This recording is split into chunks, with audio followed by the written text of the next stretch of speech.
ग्रह मानक भितर सबुठारु शुभ ग्रह होउचंती देवगुरु बृहस्पति। सही देवगुरु बृहस्पति 18 अक्टोबर रु नेकी 5 डिसेम्बर जाए तांकर उच्च राशि रे गोचर करिया को जाउचंती, जहा फल रे कि जेते सबु मेष राशि रो व्यक्ति अछंती तांकु कौन सबु शुभ शुभ फल मिलिबो से विषय आज आम यही भिडियो रे आलोचना करिबा। नमस्कार, मु सुभाषिष पुंठा स्वागत करछु मो यूट्यूब चैनल को।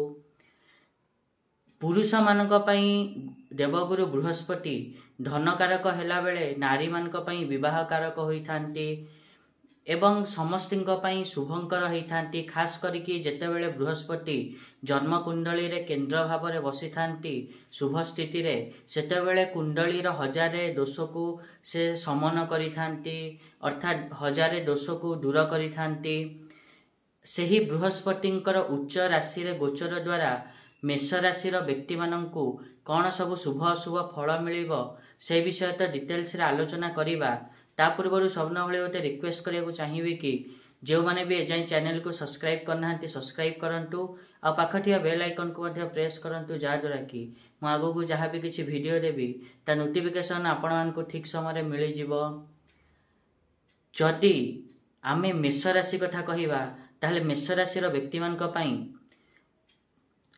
नवम अर्थात भाग्य भाव एवं व्यय भाव रो अधिपति होउचंती बृहस्पति। सेही बृहस्पति तांकर चतुर्थ भाव रे गोचर करिया को जाउचंती। तो बृहस्पतिंकर ही चतुर्थ भाव रे गोचर द्वारा देखिबा कि जेते सब मेष राशि रो व्यक्ति माने अछंती तांकर घर परिवार रे इम्पोर्टेंस बा प्रभाव बढ़ी जाई पारे। ता सहित आपण मान को एही समय आकस्मिक धन लाभ मध्य हबो एवं सुखरे मध्य वृद्धि घटिबो। ता सहित आपण मानकर घर परिवार एवं मां सहित संपर्क सुदृढ़ हबो। जदि आगुरु किछि विवाद थिला ताहा दूर हबो, किंतु बृहस्पतिंकर दृष्टि अष्टम एवं द्वादश भाव रे पडुथिबारु आपण मानक मन अशांत रही पारे एवं आपण माने जोथि रहुचंती वर्तमान से जागा छाड़ी कि अन्यत्र जीवाकू पड़ी पारे एवं शत्रु वृद्धि जोगु आपण मानकू कष्ट भोगिया को पड़ी पारे। धन एवं यश प्राप्ति रे समस्या आसी पारे एवं पैतृक संपत्ति जदि थिला ताहाले ताहा प्राप्त हबो। जदि किछि पुराना संपत्ति थिला ताहा आपण मानकू प्राप्त हबो एही गोचर काल रे।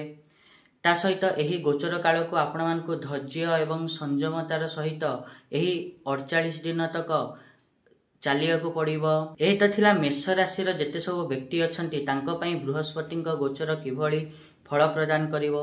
आशा करिबे कि मु जा कहिली आपण माने ठीक रे बुझी पाथिबे। आ जदि वीडियो भल लागिछि ताहले निहाती रूपे वीडियो को लाइक करंतु, शेयर करंतु आ चैनल को सब्सक्राइब करिया पे तो जमाई भूलंतुनी। आज पई एतिकी, देखा बा नेक्स्ट वीडियो रे। रहुछि, नमस्कार।